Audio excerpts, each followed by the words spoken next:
সুরক্ষা আইন আছে, পরিবার সুরক্ষা আইন আছে, এমনকি মাস সুরক্ষা আইনও আছে। জি, ইমাম খতিবদের জন্য আলাদা একটা সুরক্ষা আইন, এটা প্রস্তাব।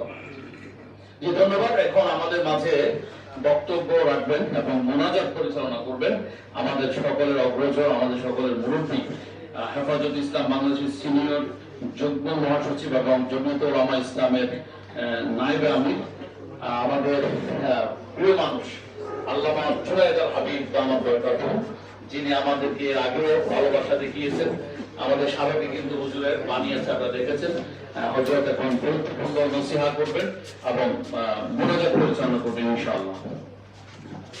আপনারা যারা জেলাগুলো থেকে এসেছেন, বিভিন্ন জেলার প্রতিনিধিরা এসেছেন, আপনারা দয়া করে আমাদের সাথে দেখা না করে যাবেন না। نحمده ونصلي على رسوله الكريم أما بعد أعوذ بالله من الشيطان الرجيم بسم الله الرحمن الرحيم يرفع الله الذين آمنوا منكم والذين أوتوا العلم درجات صدق الله العظيم শানে সাহাবা জাতীয় খতিব ফাউন্ডেশন তথা আয়োজিত আজকের এই মহতী অনুষ্ঠানের সম্মানিত সভাপতি,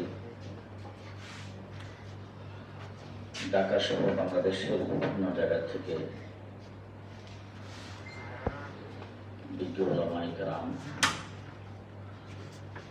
আপনাদের সকলকে ধন্যবাদ মোবারকবাদ জানিয়ে সর্বপ্রথম কথা হলো, আপনারা যারা এখানে উপস্থিত হয়েছেন আপনাদেরকে কিছু বলা আপনাদের উদ্দেশ্যে এবং কোনো পরামর্শ দেওয়ার সামান্যতম কোনো যোগ্যতা আমার নাই। শানে সাহাবা খতিব ফাউন্ডেশন আমি মিডিয়াতে দেখতাম